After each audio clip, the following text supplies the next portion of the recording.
Hello YouTube, it's Andrew the Bearded Giant and welcome to my live stream today on Thursday, November 29th, 2018. And we have, I don't know how many people we have. We have some people. Anyway, welcome aboard everyone.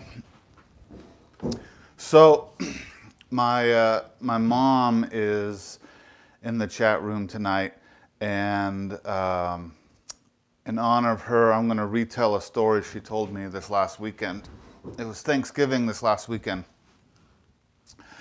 and she was saying she knew I learned how to read when we were out at a restaurant, and I asked for chocolate chip pancakes because she would tell me what I could order, but I was able to read the menu and see that they had chocolate chip pancakes. So that's how my mom learned when I was a little tyke that I could read.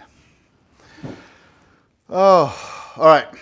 So let's do a quick shed update. Welcome everyone. Couple things I've picked up from the store, been shopping. I have some nozzle dip, some nozzle grease for the welder. That will help keep the splatter from building up on the tip. My my little brad nailer went kapooey on me, so I went and picked up a Porter cable. It's 18 gauge, up to 2 inches, so I think 5/8 to 2 inches, so that'll be fun. And I'm going to use this on a project I'm going to work on here. I have a small stack of drops from the mill in town. I typically use this as kindling, but I was looking at it the other day and realized I could make some nice little, let's guess the wood. I can't even tell you what it smells like. It doesn't smell like anything. I'm gonna make some little boxes for around the shop to put nuts and bolts and screws, etc., in. So I'm just gonna, cut this up, use some wood glue and some brad nails. Nothing fancy, but utilitarian. That reminds me, I saw a joke or a meme online recently that said, by the time my father was 30, he had acquired 3 coffee can full of screws, nuts, and bolts.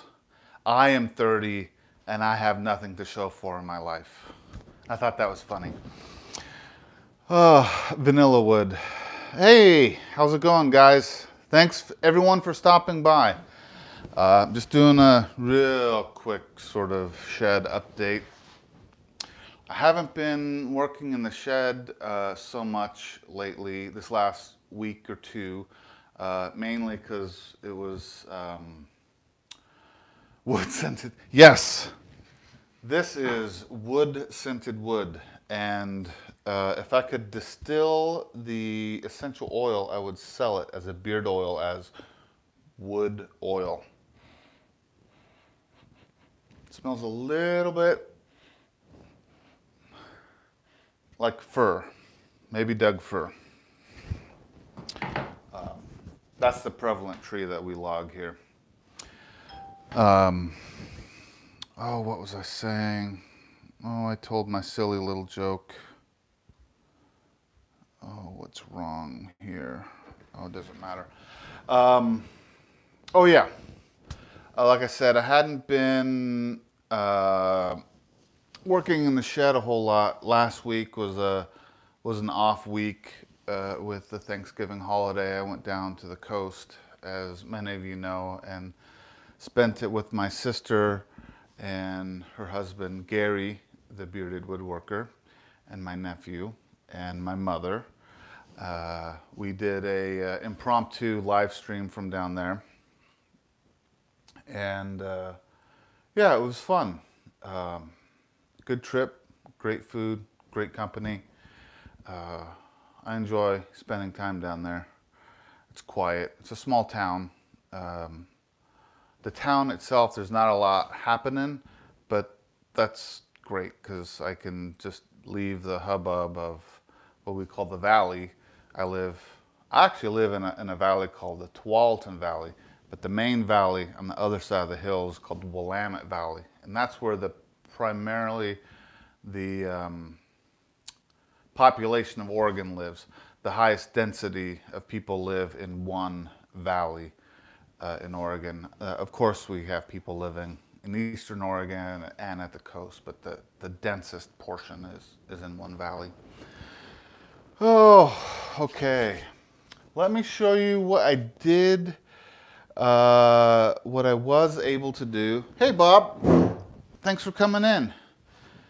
Oh, let me show you what I did do in the shed since we last visited. Let me turn this around. All right, I welded up a basic rack to hold some lumber and steel. And I'm gonna extend it further this way for longer pieces and come down the wall a bit so I can store some really shorter pieces over here. But it's a real simple. I just welded some pipe to some flat bar and then lag bolted in to the studs. And it's really pretty stout. It's not going anywhere. So that's nice.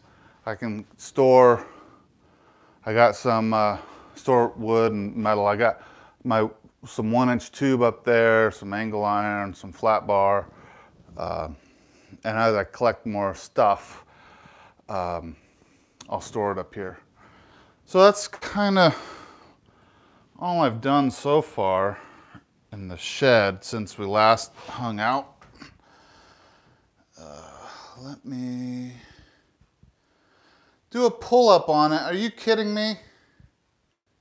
You mean a tear down off the wall? I can do that. I could probably hang off it and rip it off the wall if that's what you're looking for. Oh. All right.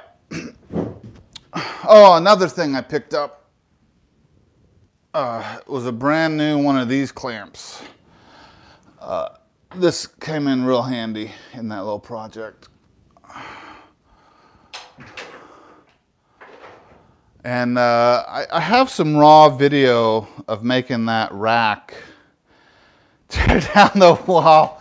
I would tear down the wall, and that'd be sad because then I'd have to rebuild the wall. So yeah, I need to edit and throw up a quick video of making that rack. So today, I thought I would just share some personal thoughts and personal stories. Had a couple things on my mind recently. I've been thinking about, I guess, Deep Thoughts by the Bearded Giant. And looking good. Need taller shop to hinge more stuff. Yeah. Boy, I'd love to have a real shop. This will be a real shop. My shed will be a real shop. It's cozy. Bearded Giant goes through the wall. I gotta careful. I get too distracted. So, Deep Thoughts by Jack Handy. So, earlier this week, was driving home from work. I ran a couple errands and. Traffic can be congested out where I live. Traffic's not bad. I live in a very small town. It's just like traffic's a non-issue. To us, a traffic jam is 3 cars deep. But where I work in Hillsboro, I'm I work at an Intel plant, and it's a great place, provides a great economy, provides jobs, blah blah blah. But what it also does is it provides a great deal of traffic. And in the morning, heading into work can be heavy. Hey, Kevin. In the afternoon, evening, traffic can be heavy. So I ran a couple errands around work, and I'm gonna head towards the highway to get home because it's just quicker for me to head. And I live away from from town, so traffic gets light for me. So traffic was heavy, but it was moving, and I needed to merge in order so I could take my exit. And we were moving, and I merged in. It was tight, but it wasn't outrageous. I wasn't cutting anyone off. You know, it's just, this is how you had to drive because it's so tight. Anyway, the car behind me, or the car I went in front of, they started honking at me. And apparently they were upset that I merged in front of them. And so I didn't think much of it. Hold on, you guys are going to experience a work call. I'm on call, so I guess you're gonna listen in. Hey, Michael. Hey, Andrew, sorry to bother you. Can you step away from your live stream? It's work important information. Okay. Guys, Kevin's in charge. Talk amongst yourselves. I have to step out for this call. All right, what's going on? There's a fire somewhere not on campus. As far as we know, it's not on campus, but it's affected quite a few people with smoke irritation, and there's 8 fire trucks on site. Oh. So they send everybody, and they send a bunch of Metro West people. I've confirmed now 3 or 4 times and driven through campus, and there isn't a fire on site for sure. But in a neighborhood nearby? Close enough that people are messed up. So. Okay. Ryan knows. I talked to him about it. I just told security to give us a call if they do find smoke or a fire. Sure. I mean, it could set off a Vesda, or it could set off something. Apparently it all went into air handlers into one unit that happened to be running very high in one building, and people were at the nurse's station. What building is more affected, or what end of campus? They wouldn't tell me. Oh. Well, that's not very helpful. I know. But they were also very frantic. So yes, of course. Yes. All right. So. Just so if you get a call about a real event, we know it started somewhere around now. Yeah. Okay. Fair enough. All right. Okay. Thanks for the heads up. All right. Yep, no problem. All right. Bye.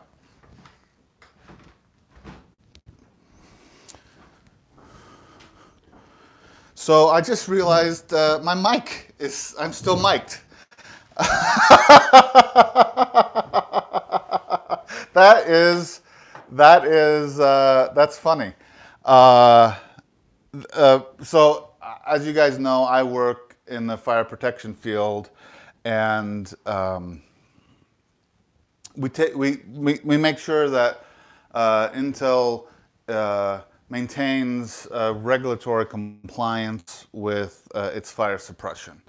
So what I do is fire protection related of all sorts. Apparently, there is a fire incident off campus in the neighborhood. It's not on our campus, but it's nearby, and the smoke is drifting onto campus. Our campus is over 500 acres. And so people are calling in and reporting the smell of smoke, and et cetera, et cetera. So the emergency event is not at our facility, it is nearby, but the smoke is drifting across our facility. So that was one of my techs calling me and letting me know what's going on, so that if I get called later about an issue, I have a little background to work from. So that, yeah, sorry for the interruption, but you know, I guess you see an insight into my work life. So anyway, back to my story. I merged into this sort of heavy traffic, and I got on the highway, and I'm headed towards home, and I'm staying in the slow lane because I'm not a speed demon. So anyway, the car that was behind me zipped out and raced past me, and it was a woman, a female driver, and she flipped me off. I won't do it, but she flipped me off and was very animated as she drove by, and I just was like, why? I mean, there must have been something stressful going on in her life, because she really got more angry and animated than needed for the situation, because it was really just merging. And then the funny little joy I had is she took the same exit that I did in the town I live in, and I pulled up next to her at the light because I was turning right and she was turning left. And I just glanced over and noticed it was her, and then I made my turn, and was just thinking to myself, she's not getting where she's going any faster or slower than if I had merged in front of her or not. And it just, you just got to let these little things slide off you, because I could have taken that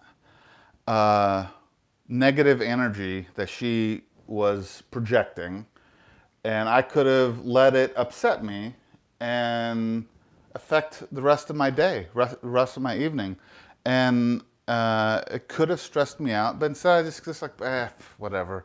That's her problem. It's not my concern. So that kind of got me thinking about just some stuff in general. Oh, yeah. And I live out in the country. My town is surrounded by farms, and Jim, it is highly likely that once you're off the highway, you will get stuck behind a tractor pulling hay, or a tractor pulling some Christmas trees, or a combine. Really, anything like that. It's funny.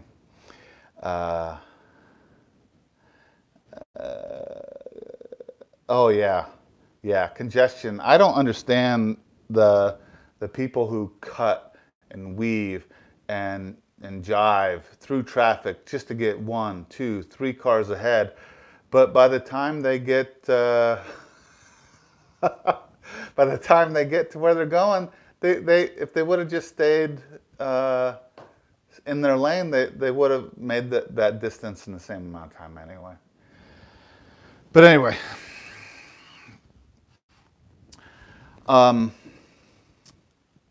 it got me thinking a little bit about freedom of speech, because she's protected. She had the right to express herself, and she was in her own car. If anything, she might have been driving unsafe by focusing on me, which is a whole separate thing. But she had the right and freedom to express herself, and that's fine. I think we live in a great country that offers us the ability to express ourselves, because not everyone can. There's many places out there where you will be persecuted or you will be affected if you speak your mind. Um, so, yeah, we're very fortunate. But it got me also thinking about our format that we are participating in right now, and that is YouTube on the internet.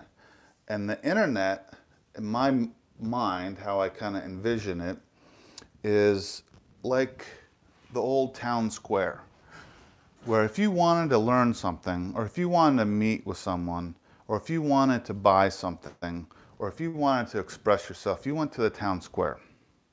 And you went and you spoke your mind, or you went to the shop, to the cobbler to get your shoes fixed, or the butcher to get meat, or whatever. The town square. To me, I see the internet sort of like the old town square, and you would go to the town square to get news.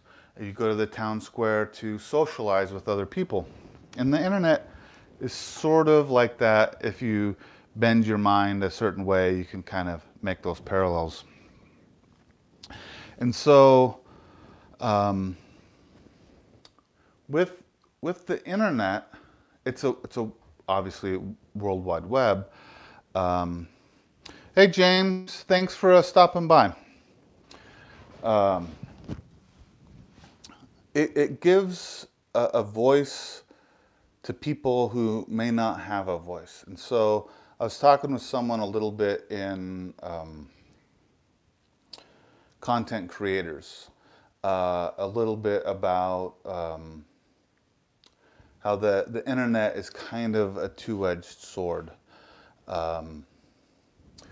That it's just a platform. The internet is not good or bad. It doesn't have emotions. The internet itself does not have an agenda. It is just a vehicle to communicate information, like the printing press was, like the telephone, like the guy standing in the town square. It's just a way of sharing information. You can go to the internet to learn. You can go to the internet to be entertained. You can go to use the internet for business, for personal. You can use it for positive things, but also negative. You can spread hate. You can bully someone online. You can do just as many good things and bad things. So the internet just isn't a positive or a negative. It's whatever people use it for.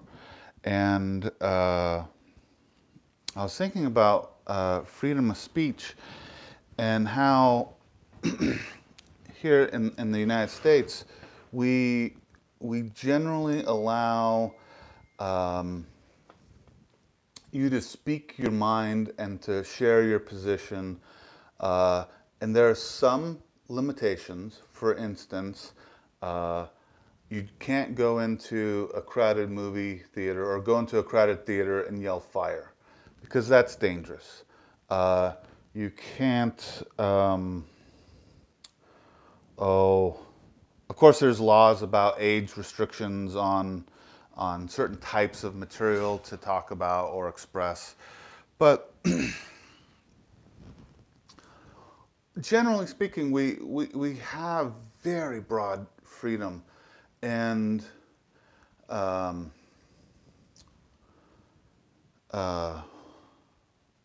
so I was thinking about platforms like YouTube and Facebook and Instagram and Twitter. These are owned by companies. They're not a government agency. So, for instance, when you go into a store, they can refuse service to you. if you are at a restaurant and you are being loud and obnoxious, they could ask you to leave because it's a private establishment. So on places like Facebook and YouTube, they are trying to institute a form of censorship. It might be a harsh word, but they are trying to guide content in a certain direction, or not in a certain direction. They're trying to limit some content uh, for the good of their business. For instance, hate speech and pornography and violent images and graphic images. And that's understandable from their business perspective, that they're trying to show portray a certain family-friendly or more neutral thing. But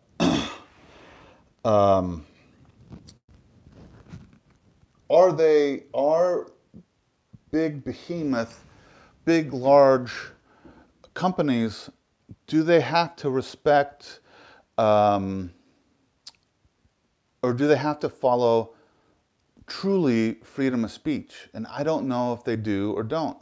I don't have an answer. It's just something I've been thinking about. For instance, if someone comes into my house and I deem them as being disrespectful, I would ask them to leave. If I had a business and someone came into my business and I perceived them as being disrespectful, I would ask them to leave. And is it really, can we, I guess we as consumers can decide whether or not to use the service. And that's another interesting thing about being in a Western culture, is the power of the consumer. You can vote by your dollar, where you spend your money.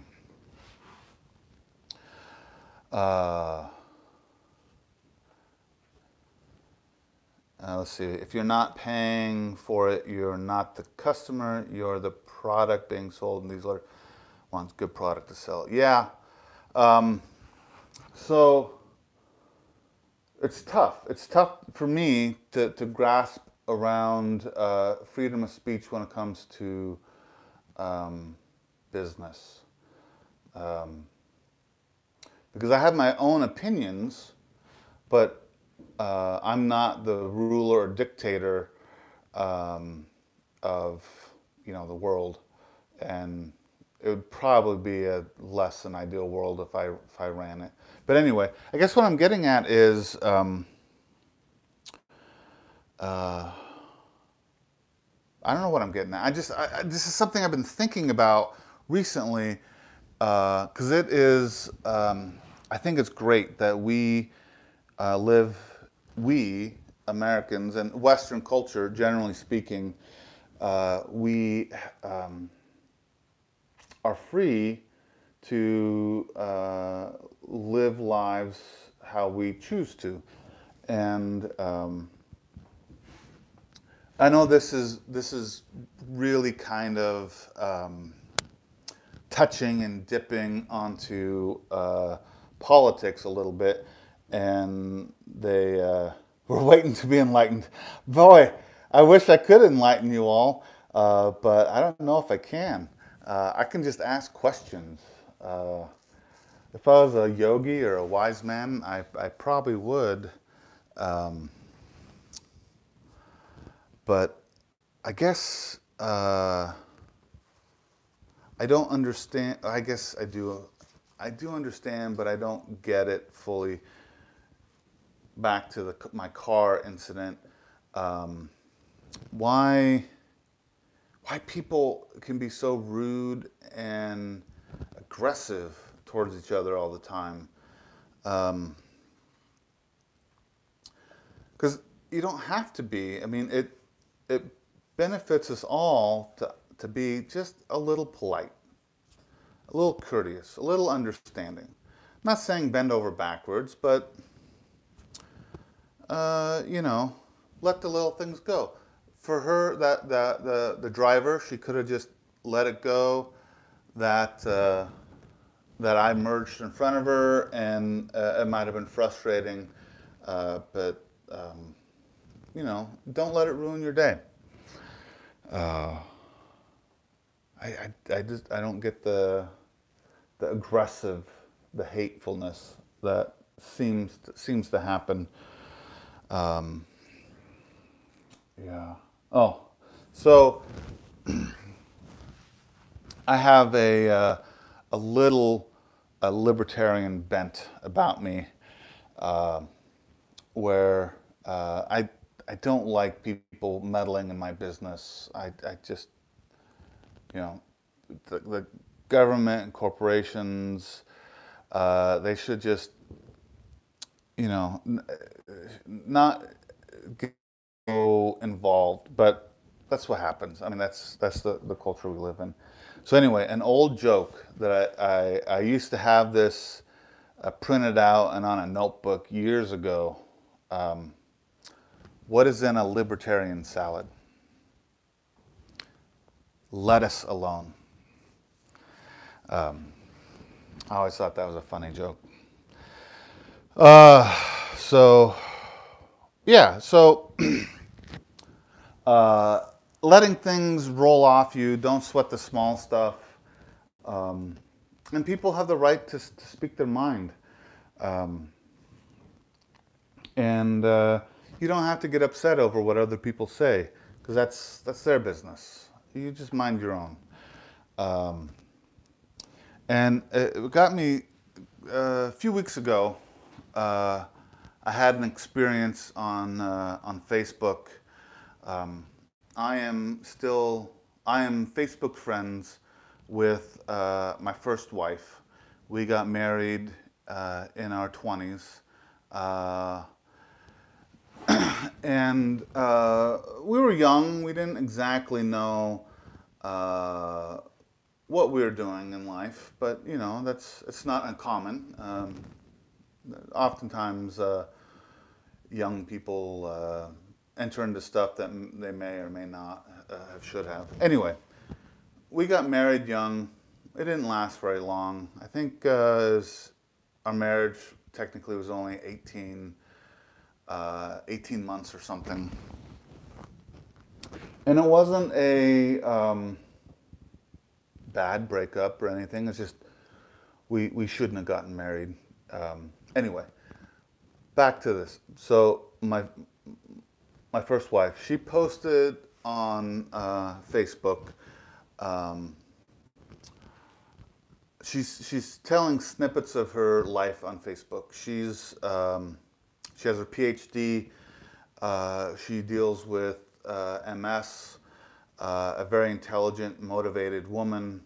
I respect her greatly, and so she does some motivational talking about dealing with MS and some things in her life, which is, you know, fantastic. I respect her. Anyway, so on Facebook, she was talking about a little bit of her college years, and that's where she and I met. It was in college, and she included just a couple of sentences because she was really talking about MS and her health as opposed to some other things. But she included a couple sentences, something about, I met a boy at college, we dated, and we got married. We probably shouldn't have gotten married, but then I met the love of my life and married him, and they've been married since. They've been married 30 plus years. And my very first instinct at reading that was I was a little upset. I was a little taken aback. But she was speaking her truth, and it just so happens her truth is the same as my truth. and I realized she's right, because I have the same thoughts that, you know, we met, we were young, we dated, we got married. We probably shouldn't have, but seeing it in print, seeing it in black and white, kind of stung just a little bit, just a little, and I got, I mean, it was like, took me 15 minutes or so of just thinking about it. Oh, I know, I'm not sweating it. I'm just saying it took me 15 minutes or so of thinking about it to realize what she said is what she remembers, and it's what I remember, and it's her truth, it's my truth, and there's no, she didn't say anything mean, she didn't say anything hurtful. She just said in a couple sentences what her reality was, and it just happens her reality and mine match up, and it was just funny because she's expressing herself, and she has every right to express herself, just like I am expressing myself now to you and to whoever may watch this in the future.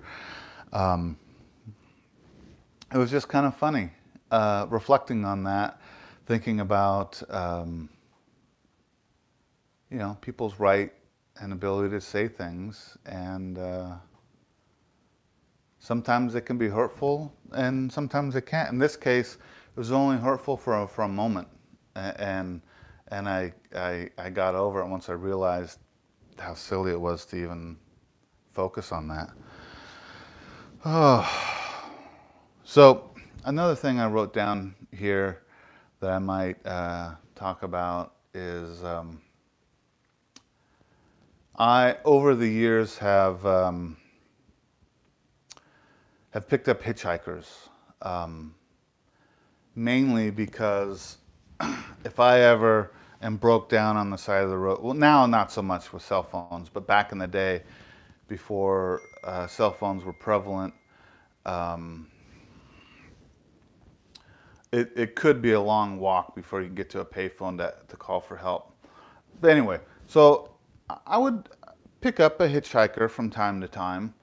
I picked one up here a couple years ago in Hillsboro, and he wanted to head out towards the highway, and I brought him out to the highway, and we chatted. He was an older gentleman, lived in a trailer up in the hills, a little bit mountain man-ish. But years ago, I had a buddy who went to school in Corvallis, which is an hour and a half, hour and 45 minutes away. And I would go down and visit him, and then you know, drive back. And there was this, I could say kid, but he was probably my age, maybe a little younger, early 20s, hitchhiking on the freeway, leaving Corvallis, headed north. And so I pulled over and picked him up because I thought maybe maybe he was a college student and was trying to get up to Portland. So I picked him up, and turns out he was what we call today crusty punks, just kids who hitchhike around and kind of live free and sort of homeless, sort of nomadic. Anyway, so I picked this guy up, and we're driving to town, and he wanted to share with me his idea to solve homelessness. And so I thought, this might be interesting. Let's hear what he has to say. And so he was telling me that to solve homelessness, remember, this was a nomadic kid who moved around, was to have companies open the door to people to come stay the night. So an office building downtown, they would just the idea is to let anyone come in and sleep in your cube or sleep in your office, and then they would leave in the morning before you came to work. And I had a office job at the time, and I was thinking to myself, I really don't want anyone sleeping in my cube, uh, messing with my stuff, uh, being unsanitary, and all kinds of reasons. Um, it was just funny. Obviously, he had pie in the sky ideas, but yeah, I. Mama Groves is saying she wished she could pick up hitchhikers, but she has kids. Um, yeah, nobody wants a crusty cubicle. I am fortunate in that I'm 6'5", large man. Even when I was younger, I was still 6'5", and less rotund, but still fairly. I was fit then. Now I'm just fat. So I went from fit to fat. Uh, people don't. People don't give me a hard time. People don't try to take advantage of me in those types of situations. Mainly because I'm twice their size, which has its benefits. Also, kind of along those same lines, if I see someone like really having issues on the side of the road, broke down, especially if it's a motorcycle, I'll pull over. I'll pull over and see if I can give them a ride to the next gas station or whatever, or let them use my cell phone. I am not mechanically inclined when it comes to automobiles. I can do the basics, but if you're pulled over because you had some issue, I'm probably not fixing it. But I'll certainly give you a ride somewhere, or I'll help you change a tire or something like that. But if your points went out, I couldn't help you with that. So a few years ago, I was coming back from Gary, the Bearded Woodworker, coming back from his place, and have to go over the Coast Range, and my truck started to overheat, and so I pulled over. It was wintertime because we had light snow, but not heavy, just real light. It wasn't really sticking or anything. And it was dark. Who knows what time it was? It could have been 4:30 in the afternoon, and it still could have been dark. So I pulled over, and because the overheating, the temperature gauge went up, and I had a flashlight, and I'm looking under the hood, and I got steam and all that barreling out from under the hood, and I was trying to deal with it, and flashlight and all that, and a couple pulled over and asked if I needed any help, and I said, yeah, if you could swing your truck around and point your headlights in the engine compartment, that'd be great. Because it's hard to see and to do anything while holding a flashlight. So they did. It's just a simple gesture, but it meant so much. And my coolant cap was loose. So I let it steam and steam, and then put on some gloves, and I popped the cap off, a little bit boiled over, and then I just poured some water I had in, put the cap back on, and went on my way, and got some coolant in town.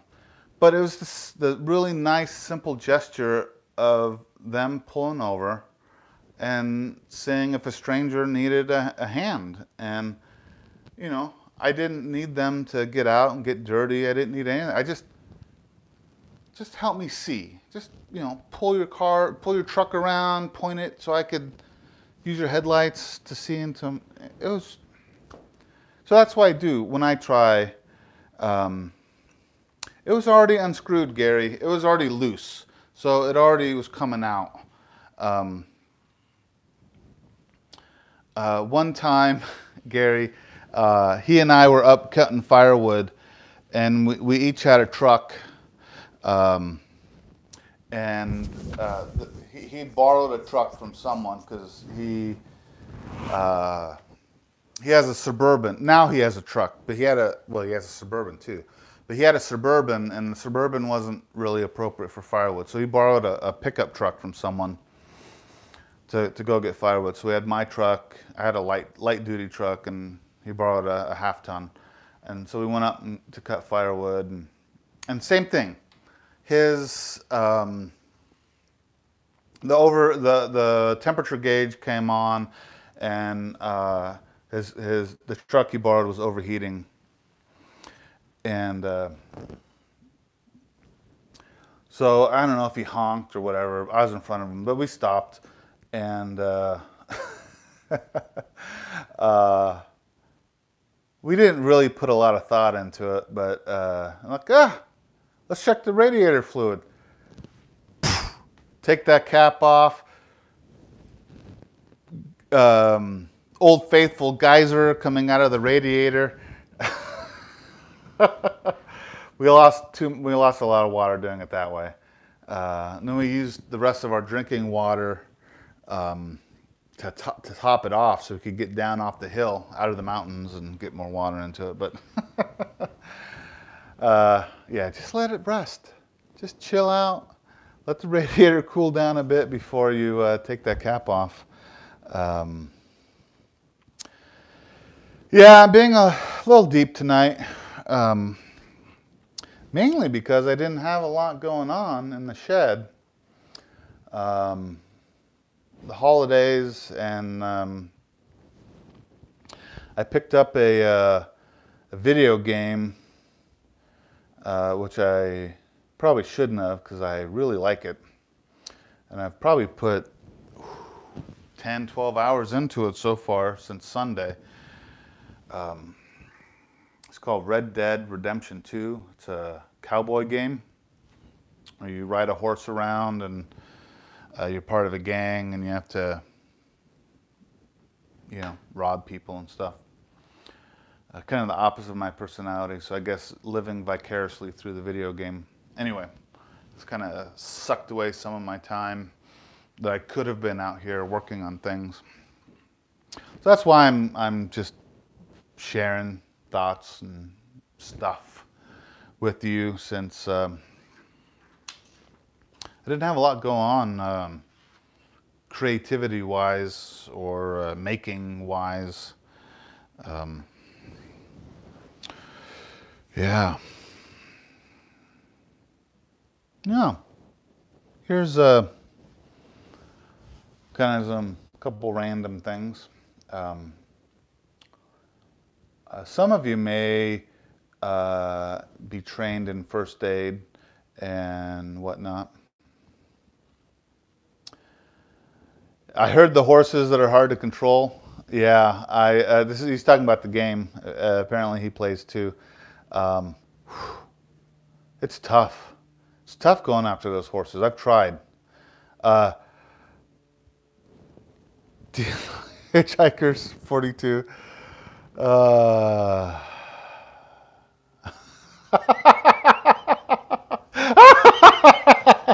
Knowledge is being aware that a tomato is a fruit. Wisdom is not putting it in a fruit salad. Philosophy is wondering if ketchup is a smoothie. That's funny. So, Mama Grows, it's a game called Red Dead Redemption 2. It's a cowboy game that's made by the same company who did Grand Theft Auto. I've never played Grand Theft Auto, but my understanding is a lot of the mechanics are the same in how you move about in the world. And it's similar in that it's sort of an open world environment where you do have quests and storylines to progress along, but you could just get sidetracked and fish. You can fish in the game, you can hunt in the game, you can rope wild horses and tame them, all that sort of stuff. So it's easy to just meander off. Like, I am always losing my cowboy hat. So I keep having to buy new cowboy hats for some reason. Regardless. So what I was saying before. Do I like reading? Do I like reading? Yes, I like to read. I am not reading anything right now. I do have to read technical journals and code at work, building code, but I don't really consider that the same as reading for enjoyment. Farm Simulator. Yeah. It's funny how these video games can simulate real life. Hey, John Doe. It's funny how these video games can simulate real life. So we will sit in a chair or on the couch, play a video game, simulating doing real stuff. So one of my long-term friends, a long-term buddy, his son is 14, 15. Anyway, he has a what do you call it? Virtual reality headset for his PlayStation 4. And let me try it. I want to try and see what this virtual reality stuff is like. And so he has a lot of games, but he set me up playing a fairly simple one, which was Office Simulator. So I had this headset on, and the game is simulating performing work in a cube. It's simulating doing office work. And so, like, I had to pick up paper and staple it together and file it and send a fax and log into a computer. And it was fascinating from a technology standpoint. It was a little cartoonish in the environment, but the movement around, I felt like I was immersed. I felt like I was immersed in that environment, and I ended up having more fun, like picking things up off the desk, and I could throw them. And so I tried to throw the stapler as far as I could in the game, and I threw my coffee mug, and I started throwing things, and the boss came over and was unhappy with me in the game for throwing things. Yeah, it was a little bit too much like reality.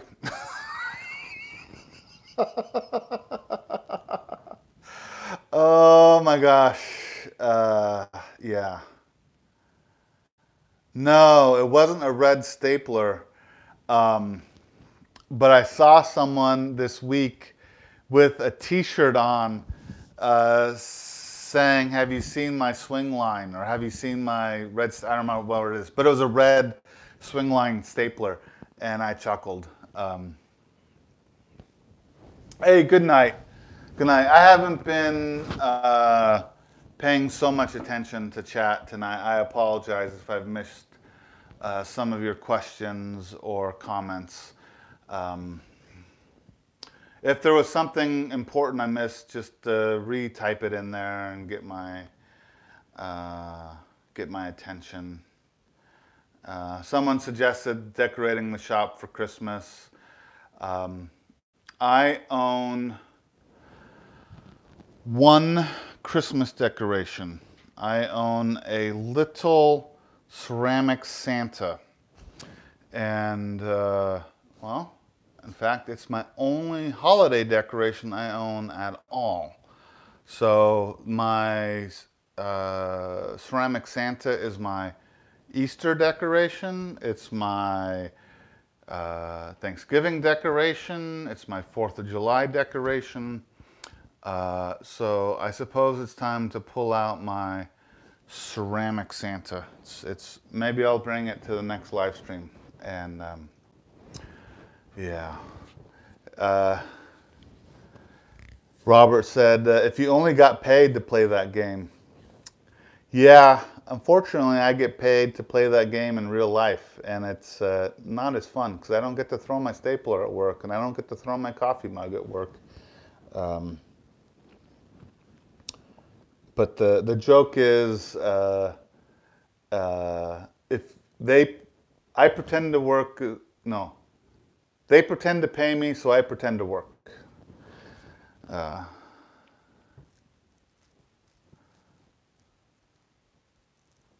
I do have a shop, and I can make time to build some decorations. Maybe I can use my jigsaw and cut out a little Christmas tree with this, and paint it. Put a hook on the back and hang it on my wall. Yeah, Sam. Isn't there some tradition about hiding an elf in the house? And you're supposed to find the elf, and then you take turns hiding it at night, and then the next day you try to find that elf. Weld some stars. You mean weld some throwing stars? Some ninja stars? I'll do that. And I'll just pretend they're Christmas stars. Dye my beard white. Oh, I don't know if I'll dye my beard white. I'll just say no, I'm not going to dye my beard white. I'm actually very happy that I have limited gray in my beard.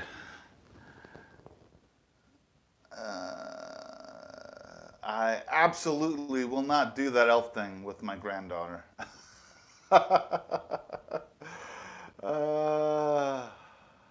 Yeah. Spray paint a tree on some plywood? Yeah, that's a good idea. I saw a picture that someone took some garland and they pinned it to the wall and they brought it down into sort of a simple Christmas tree shape, and then they hung a couple of decorations just on that garland. So it was a two-dimensional Christmas tree. And they said something about living in an apartment an apartment where they were limited on space, and I thought that was pretty clever. Yeah, maybe I'll do something like that. I spend my holidays at my sister's. They are more adept at doing the holiday thing than I am. It's just, I don't know, I just don't do that. I guess when I was married, my second wife, we hosted some holiday stuff. But I just was the guy who did the heavy lifting. I didn't do any of the planning. So, hey, we're coming up on an hour. Look at that. Oh, Sam, that's a great idea with the tree and the root ball. Be careful where you plant it, though. Don't plant it too close to your house or to your shed. Or don't plant it under your power lines or your phone line. But that's cool. Yeah. I once got a little tree at some event. I don't know. It's tiny, little fir tree. And I put it in the backyard. I just planted it kind of next to the fence. I didn't expect it to survive. I didn't expect it to live. But sure enough, that thing continued to grow, and it was a problem because I planted it too close to the fence. So careful there. Oh, all right. Kids, thank you very much for putting up with my deep thoughts with the Bearded Giant tonight. I truly appreciate you for coming, and I appreciate you for sharing this experience with me. In the description, I threw 3 shout outs. I've done this before.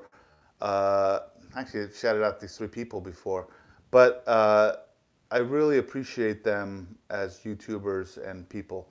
And that is Sam from Green Acres Homestead.